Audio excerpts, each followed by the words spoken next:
নমস্কার বন্ধুরা, অনুঘর রান্নাঘরে আরো একটি নতুন রেসিপিতে সবাইকে স্বাগত জানাচ্ছি। বন্ধুরা, এই সিজনে তো আপনারা পটলের নানান রকমের রেসিপি তৈরি করে খেয়েছেন। তবে আজকে আমি পটলের সম্পূর্ণ নতুন ধরনের একটি নিরামিষ রেসিপি তৈরি করে দেখাবো, যেটা দেখার পরে আশা করছি আপনারা খুবই উপকৃত হবেন।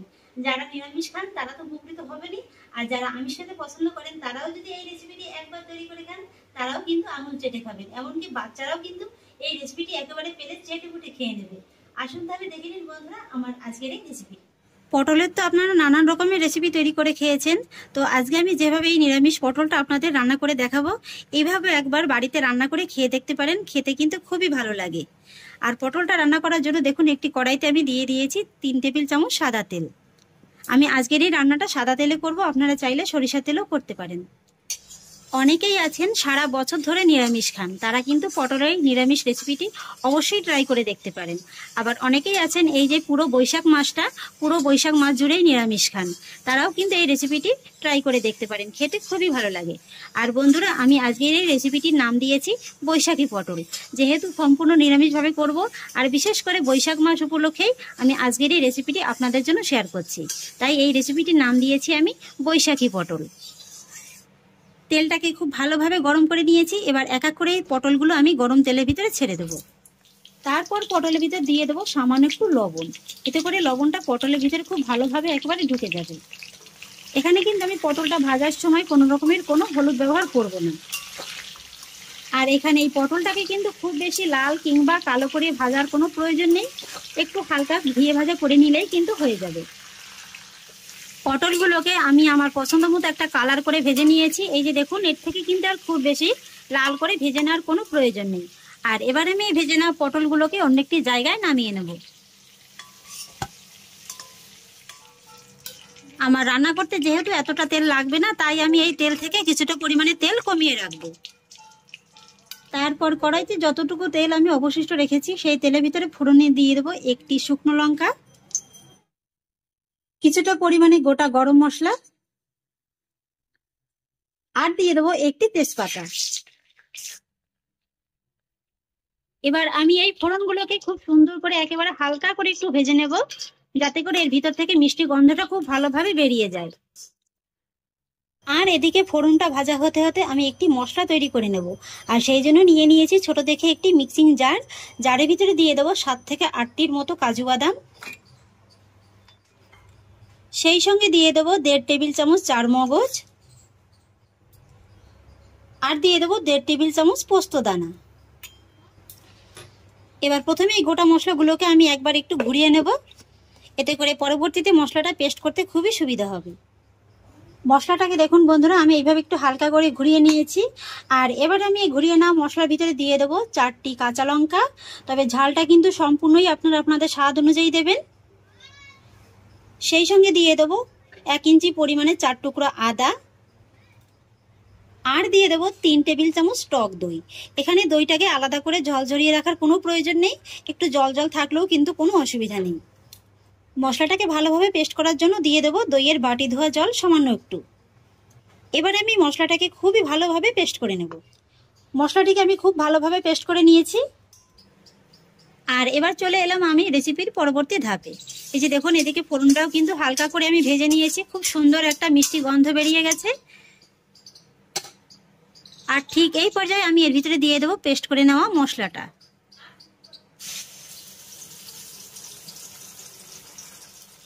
সেই সঙ্গে দিয়ে দেব মিক্সচারের বাটি ধোয়া জল সামান্য একটু, আর এই একই সঙ্গে দিয়ে দেবো 1/2 চা চামচ ধনে গুঁড়ো।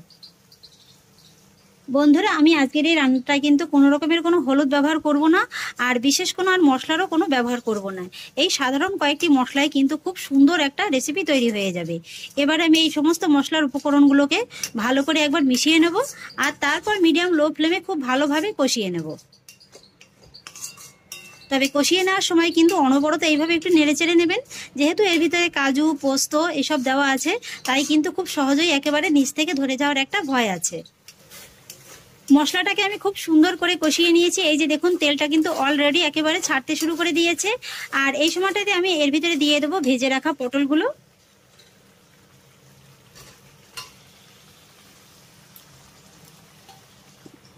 ভেজে নেওয়া পটলগুলোকে আমি মশলার সঙ্গে খুব ভালোভাবে একবার মিশিয়ে নেব। আর তারপরে মিডিয়াম লো ফ্লেমে এই পটলগুলোকে মশলার সঙ্গে 1 থেকে 1.5 মিনিটের মতো একটু নেড়েচেড়ে কষিয়ে নেব। 1-1.5 মিনিট বাদে দেখবেন যে তেলটা কিন্তু আরো ভালোভাবে একেবারে ছাড়তে শুরু করে দিয়েছে। এই যে দেখুন, তেলটা কিন্তু খুব সুন্দরভাবে একেবারে ছেড়ে গিয়েছে আর মশলাটাও পটলের সঙ্গে খুব ভালোভাবে কষিয়ে নেওয়া হয়ে গেছে। আর ঠিক এই সময় আমি এর ভিতরে দিয়ে দেব স্বাদ অনুযায়ী লবণ। লবণটাকেও একবার ভালো করে নেড়েচেড়ে মিশিয়ে নেব। আর তারপর আমি এর ভিতরে অ্যাড করব জল। মিক্সির বাটি ধোয়া জলটাই দিয়ে দিচ্ছি। আমি এখানে মোটামুটি 1.5 কাপের মতো জলটা ব্যবহার করলাম, তবে আপনারা যেরকম ঝোলটা খেতে পছন্দ করবেন সেরকম অনুযায়ী জলটা দিয়ে দেবেন। এখানে কিন্তু এই রেসিপিটা খুব বেশি ঝোল ঝোল কিংবা একেবারে যে খুব বেশি শুকনো শুকনো হবে তা কিন্তু নয়। এইভাবে একটু হালকা গ্রেভি থাকলেই কিন্তু হয়ে যাবে। এই যে জলটাকেও আমি মশলা আর পটলের সঙ্গে খুব ভালোভাবে মিশিয়ে দিয়েছি। আর এবার এই পটলটাকে ঢাকা চাপা দিয়ে মিডিয়ামের থেকে একটু কম আঁচে রেখে আমি রান্না করে নেব 3 থেকে 4 মিনিটের মতো।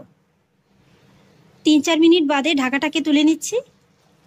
আর এই 3-4 মিনিটের ভিতরেই দেখবেন যে গ্রেভিটা কিন্তু অনেকটা ঘন হয়ে গেছে। এই যে দেখুন, আর এই 3-4 মিনিটের ফাঁকে কিন্তু মাঝে মাঝে একবার ঢাকাটা তুলে একটু নেড়ে চেড়ে দেবেন, তা নাহলে কিন্তু আবার নিচ থেকে লেগে যাবে। আর যখনই দেখবেন যে গ্রেভিটা এইভাবে হালকা ঘন হয়ে গেছে তখনই কিন্তু সঙ্গে সঙ্গে গ্যাসের ফ্লেমটাকে একেবারে কমিয়ে দিতে হবে। আর তারপর নিজেদের পছন্দ অনুযায়ী এর ভিতরে অ্যাড করবেন স্বাদ অনুযায়ী চিনি। চিনিটাকে একবার ভালো করে নেড়েচেড়ে মিশিয়ে নেব। তারপরে অ্যাড করব 1/2 চা চামচ গরম মশলা গুঁড়ো আর 1 টেবিল চামচ কেওড়া জল। আপনাদের হাতের কাছে যদি কেওড়া জলটা থাকে তাহলে অবশ্যই দেওয়ার চেষ্টা করবেন। এই রেসিপিটায় যদি এইভাবে শেষের দিকে একটু গরম মশলার সঙ্গে কেওড়া জলটা আপনারা ব্যবহার করেন তাহলে কিন্তু রেসিপিটির স্বাদ একেবারে দুর্দান্ত লাগে, খেতে কিন্তু অসাধারণ লাগে। এবার আমি কেওড়া জল আর গরম মশলা গুঁড়োটাকেও ভালো করে একবার নেড়েচেড়ে মিশিয়ে নেব। সমস্ত উপকরণগুলোকে আমি ভালো করে নেড়েচেড়ে মিশিয়ে নিয়েছি। আর সব শেষে দিয়ে দেবো 1 টেবিল চামচ ঘি। যেহেতু নিরামিষ রেসিপি, শেষের দিকে একটু ঘি দিলে কিন্তু খেতে খুবই ভালো লাগে। ঘিটাকেও আমি খুব ভালো করে মিশিয়ে নেব। আর গ্রেভিটাকে কিন্তু এর থেকে আর বেশি ঘন করে নেওয়ার প্রয়োজন নেই, কারণ এই রেসিপিটা যখন ঠান্ডা হয়ে যাবে গ্রেভিটা কিন্তু ঘন হয়ে আরেকটু বসে যাবে। ঘিটাও আমি খুব ভালো করে মিশিয়ে দিয়েছি। ব্যাস বন্ধুরা, তৈরি হয়ে গেল আমার দুর্দান্ত স্বাদের বৈশাখী পটল রেসিপি। এই রেসিপিটি যখনই আমি বাড়িতে করি আমার বাচ্চারা কিন্তু মাছ মাংস কোনো কিছুরই কোনো বায়না করে না। এই রেসিপিটা দিয়ে কিন্তু ওরা পুরো ভাতটা খেয়ে নেয়। ব্যাস, আমার রান্নাটা কমপ্লিট। এবার আমি গ্যাসের ফ্লেমটাকে অফ করে দেব। তারপর এই পটলটাকে ঢাকা চাপা দিয়ে আমি 3 থেকে 4 মিনিটের মতো এইভাবে রেখে দেব। ঢাকাটাকে আবার তুলে নিচ্ছি।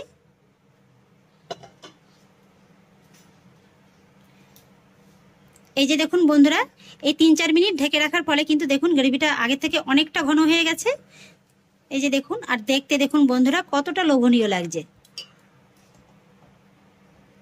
খুবই অল্প সময়ে দুর্দান্ত স্বাদের একটি রেসিপি কিন্তু তৈরি হয়ে গেল। আপনারা এই রেসিপিটি দেখে নিশ্চয়ই বুঝতে পারছেন যে এটা খেতে কতটা লোভনীয় হবে। দুপুরবেলা গরম গরম ভাতের সঙ্গে কিন্তু এই রেসিপিটির একেবারে জুড়ি মেলা ভাই। আর তাছাড়া যারা সকালে কিংবা রাতে রুটি খেতে পছন্দ করেন তারাও কিন্তু রুটির সঙ্গে এই রেসিপিটি অনায়াসে খেতে পারেন। আপনারা দেখতেই পেলেন রেসিপিটি তৈরি করা কতটা সহজ আর কতটা কম সময়ের ভিতরে কিন্তু তৈরি করা যায়। যে কেউ কিন্তু একবার দেখলেই খুব সহজেই তৈরি করে নিতে পারবেন।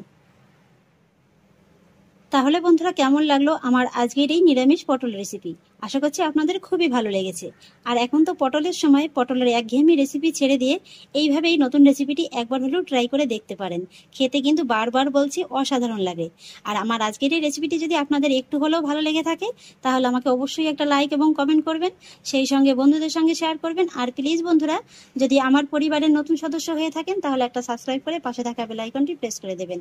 ফিরে আসছি এরকমই পরের অন্য কোনো নতুন রেসিপি নিয়ে। সবাই ভালো থাকুন, সুস্থ থাকুন, ধন্যবাদ।